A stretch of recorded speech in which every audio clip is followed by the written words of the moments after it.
everybody, welcome back. Well, I hope you survived the last video. It's like, woo, that was a lot. For just one piece of the puzzle, that was an awful lot.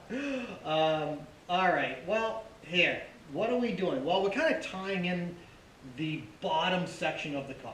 You know, like the bottom floor pan to the firewall. What are we doing? Well, we have to put the seats in. And we have to put the fuel lines in. We have to put, you know, the brake line in. The brake line, that is going to be determined by whether or not we're going to be doing something different with the brakes, either using a stock booster or an aftermarket setup, which I'm kind of leaning towards the aftermarket setup. Other than that, it's going to be a lot of grunt work. I say that all the time, but it's mostly, I mean, it's probably going to be half and half. But first things first, what I got to do is I got to set the seat up so I can, you know, I know where the column is, I know where the gauges are, so I can set the seat up so I can see the gauges and I can move the seat back and forth. And that's probably going to be the hardest section of this. If not, the brakes will be the hardest. It all depends if I change my mind on what I'm going to do with the brakes. That's the only thing. I'm still thinking about it. That's the reason why I want to work on the seats, move forward, get to there and say, okay, now I got to make my final decision and this is what I'm going to do. Other than that, I'm going to finish my coffee, get my garb on, and we'll be back here. And let's cut off the old front mount first and clean this stuff up. And let me show you what I got to make the seat movable.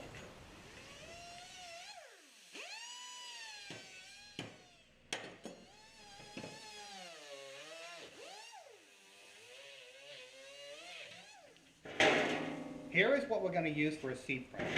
This right here is a seat frame that I got in a bundle of parts when I bought it at a race shop. It had a 323 GTX and E86, and this came in a box. It didn't fit either of them. I'm sitting there going, all right, well, I just threw it up in the pile, you know, up in the storeroom. And I'm looking at it going, boy, that would work awesome for this car. And the reason is it's built so well. Whoever built this did a beautiful job. Now, the sliders, they kind of remind me of Toyota sliders, but I honestly don't know. There's no markings on them or anything, but that's beside the point. The good thing is they did a really nice job putting it together, and they use really nice tubing, and they also cut the tubing in welded in washers, so it goes right down in here. I mean, the thing is, when you bolt it bolts in like this. You can do, you know, 4 bolts there. When you have the seat in, 4 bolts, you can rip the entire thing out. You have everything to look underneath the seat. No problem. Now, what am I going to use for a seat? It's this right here. This right here is a Corbeau Pro Sport. This is a carbon Kevlar mixed seat that I bought back in the 90s. I used it in my old Audi rally car. It is actually one of the most comfortable seats ever. I love the seat. But you have to remember, different body types are different body types. Because I sat in Sparcos. People loved Sparcos back then. I was not impressed. I did not like them. They did not fit me at all. Sat in the Recaros saying, yeah, they're okay, you know, expensive, and just like, yeah, well, they're all right. But nothing felt as good as the Pro Sports, hands down. So that's my recommendation. But if you're my recommendation would be to sit in every single seat you want to buy and find out which fits you the best. Don't throw out all seat manufacturers. Don't even worry about it. So that, without any further ado, let's get that out of the way. What am I going to do to mount this seat? Because here is the Corbeau brackets. They're called side mount brackets. Side mount brackets support the seat much better than, it has provisions for bottom mount right there, but it doesn't support the seat as well. This disperses energy along the entire side of the seat instead of just in certain areas. So and the seat brackets are wider than the seat frame. So how am I going to put those brackets on this frame? Well, I went out to the pile, and this is good and bad. The good thing is, this right here has some really thick metal that I can use for a support bracket to go right onto here. I mean, excellent material. The bad is, I think it's a Eurovan seat. I thought I got rid of it all. I thought I freaking used it almost all the way up. So I got all this material left that I have to use to get rid of a full Eurovan middle seat. So it's like, all right. There's my rant. But the thing is, we have enough material to put, one side here, put it on both sides, trim it up, weld some nuts into the bottom, and affix the seat brackets to this, and then we will put it in the car. And the way I'm going to set it up is, this thing's at its full travel. I'm going to do 2 clicks back and have that as my ideal position. And then I'm going to build the mounts to that. So without any further ado, let me get my cutter and let me start slicing up this thing so I can actually figure out how I'm going to weld it to this seat base. I think it's going to get cool, let's just give it a try.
Here's that angle iron. It's on the seat rails. They're pretty much right as equal as I could get them. Equal in the center, equal in length. I'm not going to trim anything, and I'm going to tack this thing in like 2 places. I mean, it's going to be good tacks, but I don't want it to go anywhere. But I don't want to trim or weld the nuts in. You know what? I think I need to first get this thing in a position to see where it goes, just in case. You know what? I might have to make a command decision and lower this down if I can't get the seat lower enough in the actual chassis, or if it's not comfortable. So I'm just going to tack it. I'm going to clean this up, give it a couple of tacks, then we'll move right into the cabin and we'll start figuring out where everything is going to go. Because that's the $1 million question, is where these outer seat frames are going to go.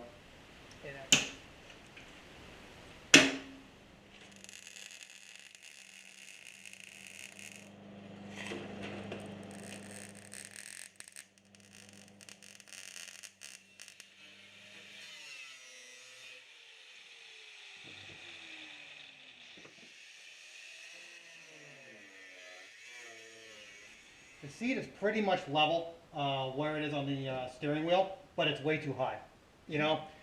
I got to cut it. Over there is at minimum depth I think I can do. Absolute minimum depth. Over here it's resting on the rail, and it actually looks really even. This side's sitting on the rail. This side has a piece of wood underneath it, just to, how can I put this? To simulate a mount. And it's there. I sat in it and it looks really good, but still way too high. What I got to do, these things, I got to cut them right down, cut them off again, slice it right off and just drop them. That's the only thing. I was hoping not to do that, but yeah, here we go. Gonna drop it at least an inch. I think it'd be much better, and I might trim a little bit on the back side, but this is what you get. I mean, the reason why I'm showing you this is because this is what you got to run into. And you got to change your plans. So I'm going to pull this back out, slice it, drop it, weld it back in again, see what happens.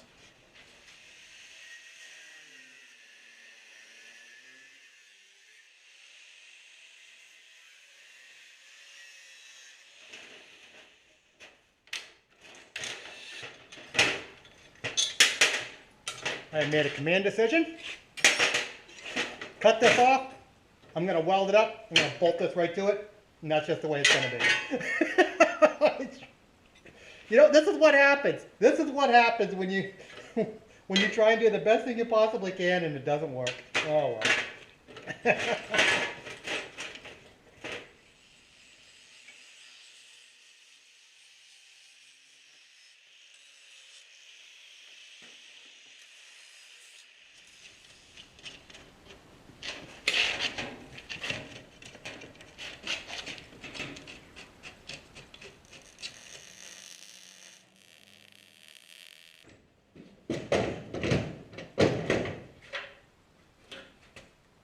much better. I should have done that from the beginning. I should never have thought of putting an adapter plate onto this. Just cut it and move it over. You know, I have plenty of room with it, but you know, I was trying to avoid it, and this is what happens. You know, you waste time doing other things that this is what will happen. When you build your cars, you will do this, then you're gonna have to come to the realization that, you know, it's not gonna work. Let's do something different. And, you know, I'm actually pretty happy with where it is. You know, it'll be much better when I have it bent back like this, because that's where I like to sit. And I'll go into all that later. Let me put this back up on the bench. Make sure the sliders, get the sliders exactly adjusted so they go in and out, in and out. Then I'm going to weld the thing, pull the seat off and weld it up. Then we'll stick it in, and then we'll do it. All right. Hey, this is the fun part.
Well, the seat base is in.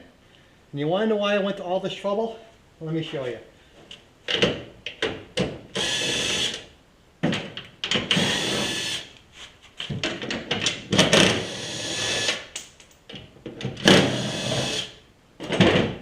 There we go. Now we got to plate the insides here and finish up plating all that stuff and welding it in. But let me show you what I've done with this. Then we have to go to the computer to do some detective work. So let's go over here now.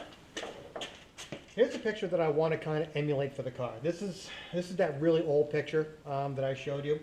What it is, take a look down here underneath the brake pedal assembly. What it is you have a step, 2 steps right down there, and what that is, that appears to be a false floor. Now, what that does, I do not know. It could be one thing. It could be they put that in there so the driver's foot could go up further and actually, manipulate the pedals easier because he has that to rest on. Possibility. Second possibility, they ran stuff underneath there in order to hide it, so the driver would not step on it. Wiring, fuel lines, brake lines, whatever, something like that. It could easily be. That's what we're going to do. I'm going to make a false floor that looks like this to run the fuel lines or brake lines and all that stuff underneath it. Whether or not it's what they did, another thing, it could be used for crash protection. That part might not be covered by the skid plate, and if you hit a rock, you don't want the rock to go through. I mean, you're trying to prevent it to go through 2 sheets of metal to hit the driver's foot. I mean, it's just, maybe that's just a little protection. I do not know. We could always do it the last way, the northeastern hillbilly way, where they use salt. The floor's rotted out and they threw some metal in there. Like we all used to do. So, to pass inspection. But, hey, listen, that's just what we do, and that's whatever. But what I'm going to do is I'm trying to emulate that. I'm going to try and make it look like that.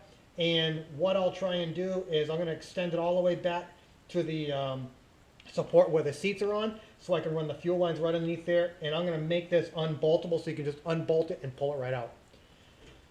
Then you can get the fuel lines and all that stuff. And I'll run a plate right back here on the back side of the clutch pedal just to make sure everything's protected. But all right, let me run out, grab some metal, and we can get this thing working. Well, I'll just start cutting up the metal and see if I can make it work. Well, I think this is big enough. More drafting table. Hey, it's a good piece of metal. It's relatively thin, that's what I want. So, what I need in there, it appears to be 22 inches in width for my farthest width without any sides, and this is 24. So I'm good to go.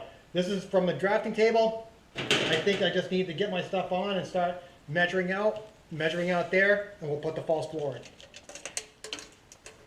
Well, looks like the width that I'm going to need is 20.5, so I'm going to build an inch on either side, so it's 22.5. I want to run to this tab that's underneath the steering column, and it says it should be 38, so I'm going to run it 40 inches for the template, and we're going to start trimming it that way. So 22.5 by 48.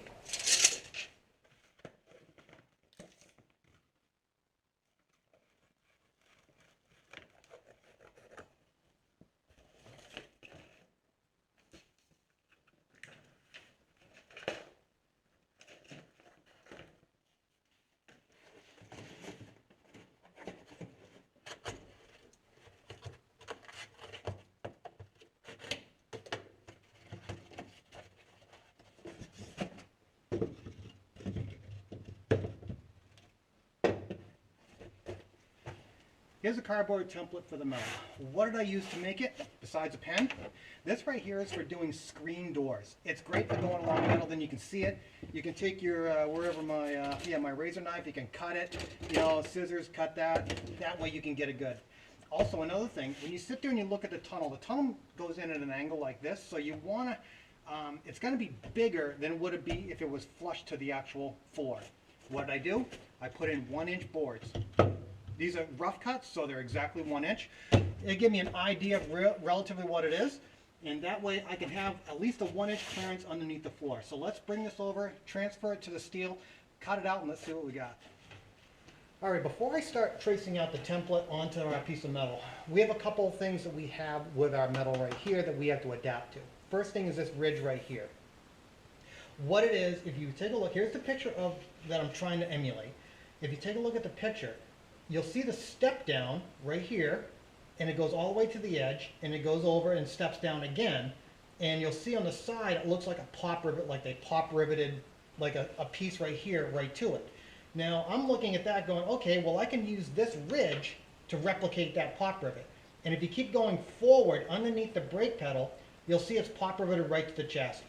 And I don't want, I mean, the thing is, we're going to be using this to hide the fuel lines, so we have to use some modifications. We're just not going to do that, we're going up. And if you look further underneath the steering wheel, you look, there's another silver dot right there. That looks like a pop rivet, they pop riveted to the actual chassis.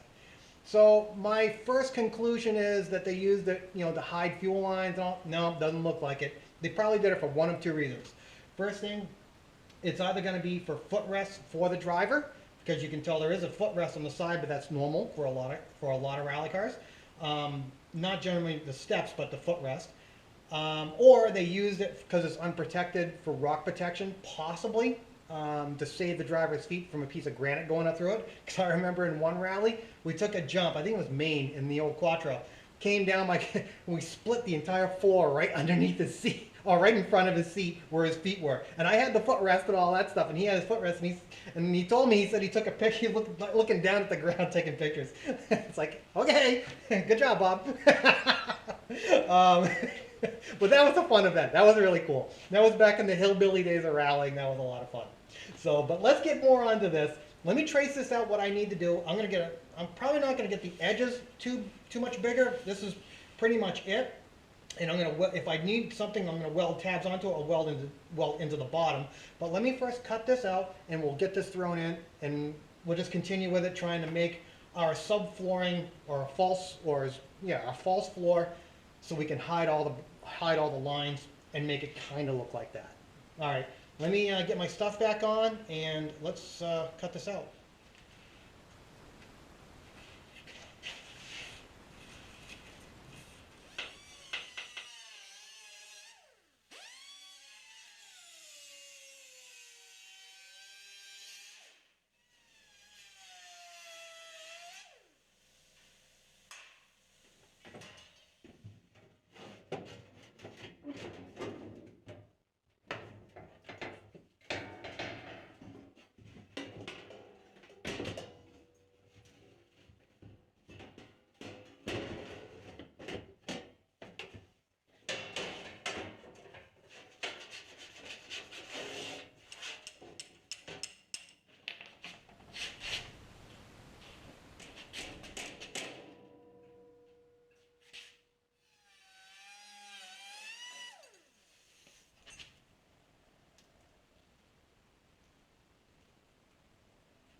Well, here we are. I think it looks okay. It's kind of fitting.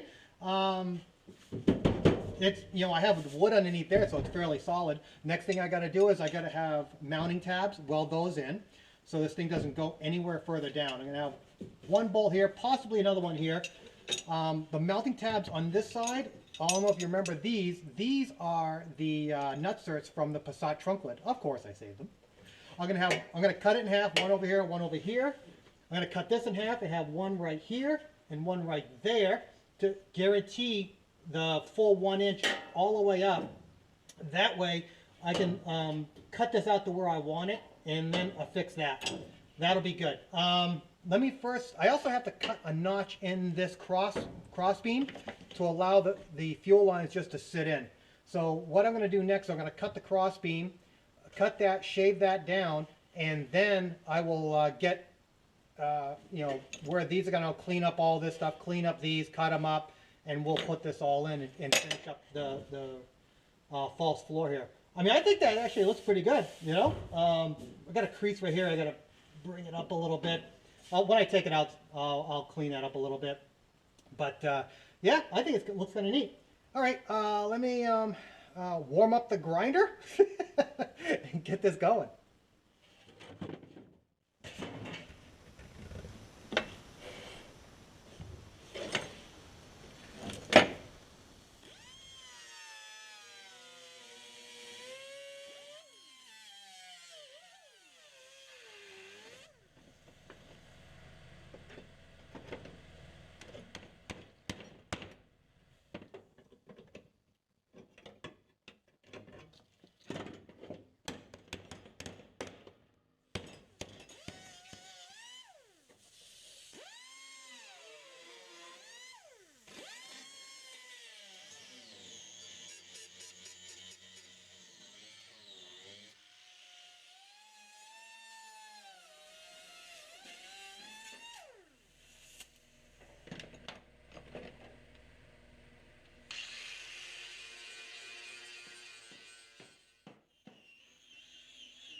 All right, what we have to do now is, I'm kind of hoping to keep everything in here, just to do a dramatic flip over when I do the rotisserie and watch it all fall out. That's kind of the reason why I haven't cleaned the car, because I want to see it all come out just like, you know what, this is what you have. All right, as you can see, I made a plate for this square box tubing to run the fuel lines. Guess what? We have to run the fuel lines. We have to make sure what we've done is going to work. And let me show you what I got for the fuel lines, and I'll show you in the back how I mark where I'm gonna put them. This is what we have to use for fuel lines. Well, you have to remember, the whole part of this build is recycling everything. And what is this? Well, if you're some hillbilly that has a bunch of Audis, you probably have a B5A4 kicking around. I mean, just say it. And what it is these lines came out of a B5A4. They don't look like this. I put them in the vise and I pretty much made them all straight is what I did. And I mean, they're really easy to do. They almost feel plasticky, you know, with the coating they have on them, but whatever. They are what they are.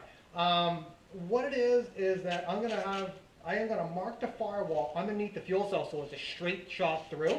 I'm gonna use this cheap Harbor Freight pry bar, but it has a tip on it. You slide underneath the fuel cell, you whack it with a hammer, it gives you an indentation on the other side of where you to drill. And hopefully I'm going to put it where it's going to go straight into that square tubing, go underneath the seats, and up inside into the cabin. No, I mean into the engine bay. Now you're probably wondering, everything on this car is made to take apart. How are you going to get the fuel lines if you have that enclosure, the square tubing enclosure in there, because you just can't pull it out and fish them out? I've been really thinking about that. So when this thing is bent up onto the firewall into the engine compartment, I'm going to have the fuel cell out in order, or have the fuel lines right here to snake them out this way, bring them over, bend it, and have them go out the door. That's the way I see that's the maintenance procedure for this, because they have to think about it when you're doing it. I thought about the maintenance procedure while I was doing this. So, all right, let me mark where the holes are, and I'm going to drill those and start laying in the lines to see exactly where they come out on the firewall, because this is a big thing. So, all right, let me find my hammer wherever I lost it. It's over there somewhere in that pile of crap. And let me mark that, drill it, and we will go right to the firewall. Here's the indentation that the pry bar made. What I'm going to do, you can see this right here, this round portion where this hole they put in there. What I'm going to do is I'm going to go one on one side, one on the other. It's when you have them right here, you'll have enough area to put the grommet or have the meat of the grommet right there and have the fuel lines come through. Also, it's directly in line with that square tubing that we're going to use to run the fuel lines through. So I think it's kind of cool. That should be enough, even with the casings that's on it. Let's see what happens.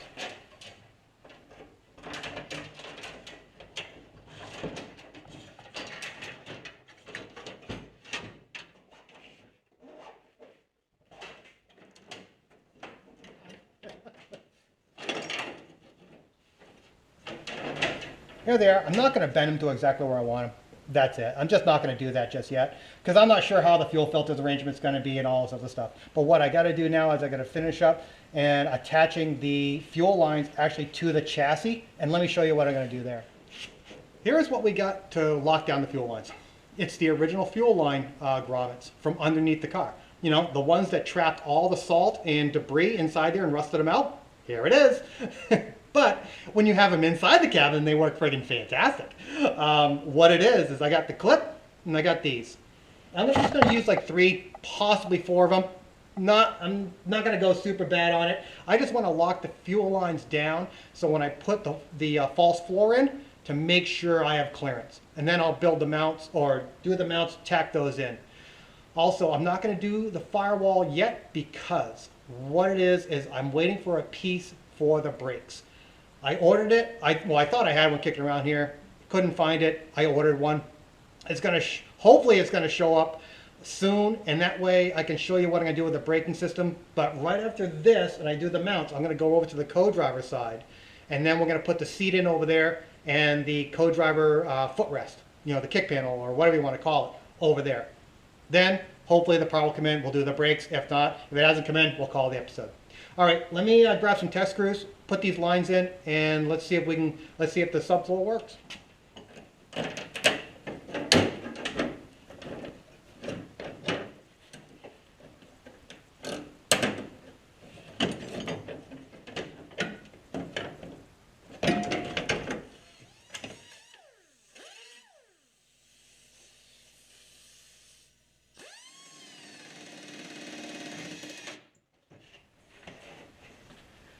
That's as tight as I can get it here. Let's see if we can, that fits.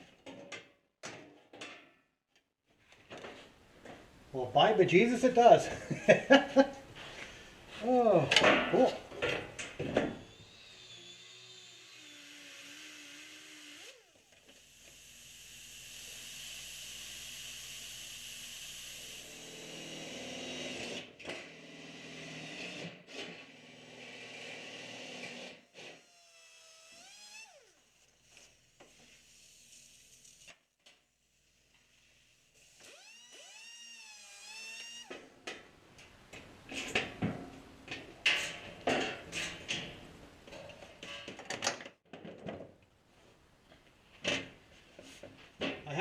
I have 3 mounts already set in. I'm going to use a mount right here also as a tech screw just to put the bolt in there.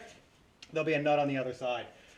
I saved this section. This is the last piece of the Passat trunk nutsacks. I'm going to use it up underneath the steering column, but I don't want to do it just yet, just in case I can use it for something as a mount for something else. Don't know, because it might be part of the braking system. Don't know. I have something in my mind. Whether or not it might work, it might not. I have no idea. But what it is, seeing how I don't have the balance bar, guess what? We're going to go over there. We're going to do the seat for the co-driver and his pedals right there. And if I have time, we're going to do the seat belt bar in the back and the seat mounts on the side. I think, if I have the parts and bits and pieces. Yeah, let's go over there. Let me go grab the co-driver seat from upstairs, bring it down, and we will put this thing together, and I'll show you what I'm going to use.